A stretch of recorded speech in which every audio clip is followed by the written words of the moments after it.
आ जाएगा। मैंने बोला ठीक है।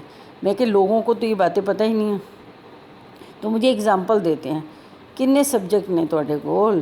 मैं कहा हमारे पास Hindi, English, social studies, science और मैथ्स, ये 5 ऑर्गन्स ने ना। मैं कहा हाँ जी।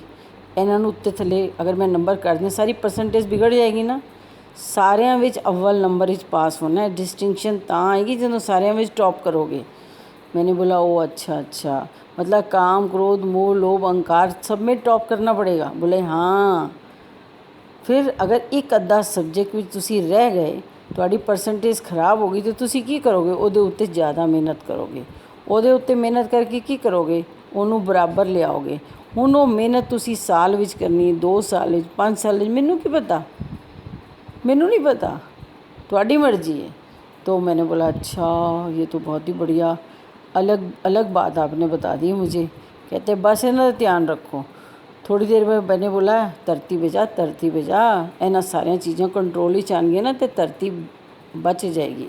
मैंने बोला धरती क्या है? धरती एक पेट है, कोक है, जिसने सारे नूं अपने अंदर रखा होया।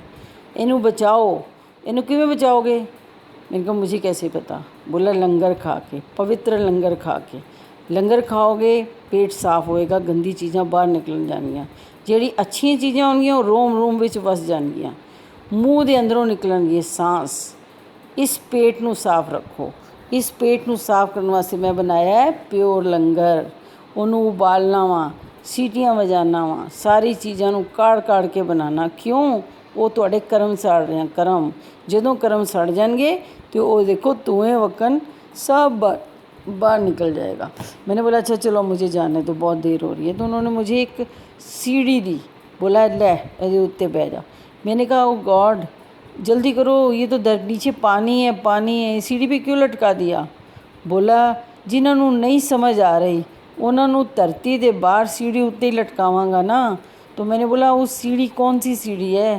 कहते चढ़ के थक गए हो, ਹੁਣ ਤੁਸੀਂ ਕਰਮ ਨਹੀਂ ਘਟਾ ਸਕਦੇ ਜਾਂ ਕਰਮ ਕੱਟ ਗਏ ਨੇ, ਤੇ ਹੁਣ ਮੈਂ ਸੀੜੀ ਨੂੰ ਲੰਬਿਆਂ ਪਾਤਾ। ਆ ਜਾਓ ਉਹਦੇ ਉੱਤੇ ਬਹਿ ਜਾਓ, ਮੈਂ ਤੁਹਾਨੂੰ ਆਪ ਚੁੱਕ ਕੇ ਲੈ ਜਾਵਾਂਗਾ। ਤੁਸੀਂ ਚੱਲ ਕੇ ਥੱਕ ਗਏ ਨਾ, नहीं हो रहा ना कुछ। तो मैंने बोला मैं मतलब नहीं समझी। बोले सीढ़ी उत्ते ही बंदे नूं रब को ले जाईदा हुंदा है। मैंने कहा ये भगवान आप कहाँ से कहाँ बात को ले जाते हो, कुछ समझ भी आता है? तो कहते तेनू की, तू समझा लोगों नूं। कर सीढ़ियाँ जा रही ने, उस सीढ़ी लेट गई है क्योंकि वो कर्म कटा के, कर्म बना के, कर्म विखा के, कर्म दूजिਆਂ ਨੂੰ सुना के अपने आप ਨੂੰ बहुत ਵੱਡਾ समझते ने करके थक गए ने। ਹੁਣ मैं लंबियां पाता सीढ़ी उत्ते, मैं चुप करके जाके ले आवांगा। फिर मौका देंगा जिन्हों दे रह गए ने, वो बैलेंस शीट मेरे को हैगी है। अगले जन्म आएंगे मैं सब लिख लिया, जो तुसी इस जन्म विच कीता है वो मैं तुहानू अगले जन्म दे दियांगा। तो जिहदा चंगा है उन्होंने चंगी सीट पकड़ा देंगा, चल ऐश कर। और जिन्हें नहीं कटवाए तो उन्होंने बैलेंस शीट पकड़ा देंगा कि पिछले जन्म में रह गया सी, सो इस जन्म में कट ले। इस जन्म में जो तू कटेगा तो फिर तेरा भला हो जाएगा। कोई गल नहीं, पिछली बार गलती हो गई सी, चूक गया सी, इस जन्म में तेनों नहीं छड्डांगा। गारंटी, बिल्कुल पक्की गारंटी गुरु जी की, कुछ नहीं छड्डणगे। बिल्कुल इस जन्म में पूरा साफ कर देने। कुछ मंगी ना, कुछ ना मंगी ना, ए मंगी कि मेरा विआह कर दिओ, ना ए मंगी कि मेरे को औलाद दे दिओ, क्योंकि ना ए मंगी कि मैनू पैसा दे दे, ना ए मंगी कि मैनू नौकरी दे दे, ना ए मंगी कि मैनू इन्ना रईस बना दे कि दुनिया थल्ले रह जाए। क्योंकि यही चीज़ां सी पिछले जन्म तू मेरे को मंगियां सी जड़ी, और तू दुखी हो गया सी, तो तू ही मैनू क्या सी अगले जन्म में सब ना देना, तो मैं नहीं दे रहा। फिर हुण क्यों परेशान हो गया? आ जा लंगर खांदा जा, खा के सीधा कर जाई। किसी नूं रस्ते 'च कुछ कमी ना, किसी का दिल ना दुखाई, क्योंकि इस जन्म ही मौका मिले है तैनू यह सब कुछ कटवान दा। आ जा बड़े मंदिर आ जा, मैं बना के गया वहाँ। कर विच गुरु जी रहे, कर विच उन्होंने मंदिर बनाया, लेकिन लोग नहीं समझे। गुरु जी ने सोचा घर की गल घर विच ही रह जाए, लेकिन नहीं समझ आई तो उन्होंने बड़ा मंदिर बनाया। चलो बड़े फंक्शन इत्थे कर देंगे। फिर भी लोगों ने नहीं छड्डिया तो गुरु चल देते चोला त्याग के। ਤੁਹਾਨੂੰ ਕੀ ਲੱਗਦਾ ਉਹਨਾਂ ਨੂੰ ਸ਼ਾਂਤੀ ਮਿਲ ਗਈ? ਨਹੀਂ, ਉਹ ਅੱਜ ਵੀ ਸੰਗਤ ਵਾਸਤੇ ਪਰੇਸ਼ਾਨ ਨੇ। ਅੱਜ ਵੀ ਉਹ ਲੋਕਾਂ ਦੇ ਘਰਾਂ ਵਿੱਚ ਐਵੇਂ ਭਟਕ ਕੇ ਜਾਂਦੇ ਨੇ। ਅੱਜ ਵੀ ਮੈਂ ਦੇਖਿਆ ਫੋਟੋ ਵਿੱਚੋਂ ਨਿਕਲ ਕੇ ਜਾਂਦੇ ਨੇ। ਹਾਂ, ਕਈ ਐ ਸੋਲਸ ਅੱਛੀ ਹੋ ਰਹੀਆਂ ਨੇ, ਉਹਨਾਂ ਨੂੰ ਹਲਕੇ ਹਲਕੇ ਦਰਸ਼ਨ ਹੁੰਦੇ ਨੇ, ਗੁਰੂ ਜੀ ਆ ਗਏ, ਗੁਰੂ ਜੀ ਆ ਗਏ। ਲੇਕਿਨ ਤੁਹਾਨੂੰ ਇਹ ਪਤਾ ਗੁਰੂ ਜੀ ਕਾਹਦੇ ਵਾਸਤੇ ਆਏ ਨੇ? ਤੂੰ ਗਲਤ काम कर रहे हैं ਉਹਨੂੰ रोकना है नहीं कि अगे करने वास्ते। तू तो अभिमान कर लिया, अरे गुरु जी तो मुझे दिखते हैं, मेरा तो डायरेक्ट कनेक्शन है, मुझे किसी की ज़रूरत ही नहीं कुछ सुनने की। मुझे तो आज तक नहीं पता मुझे गुरु जी दिखते हैं कि नहीं दिखते, मुझे आज तक नहीं पता। मुझे तो कोई मैसेज देता है मैं उसको मान लेती हूँ। हाँ, गुरु जी कभी कभी मुझे कोई मैसेज देता है, कभी कभी मुझे कहेंगे चल छड़ दे, कोई बहाना ला दे, ना जा। अरे भगवान हो, मुझे बहाना लगाने के लिए क्यों बोल रहे हो? कहते घर मेहमान आ गए। मैं क्या आप कैसी बातें कर रहे हो? उन्हें क्या पता, मुझे क्या पता। गुरु जी को पता है कि वो मुझे गुमराह कर रहा है। तो मैं बैठ जाती हूँ, नहीं बैठती। अगर बाई चांस कभी कभी नहीं आपका मैसेज आपने उसके यार, वो मेरा इम्तिहान होता है, मुझे ये भी नहीं पता वो मेरा इम्तिहान है।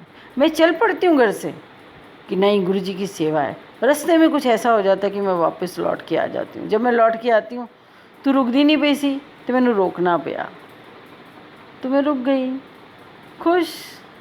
अरे रब ने रास्ता दिखाया, रब ने आके बताया कि मत जा, मैं नहीं गई। लेकिन किसी ने आके मुझे कहा गुरु का रूप धारण करके कि गुरु जी ने आंटी आपके लिए मैसेज दिया है, तो मैं चल पड़ी।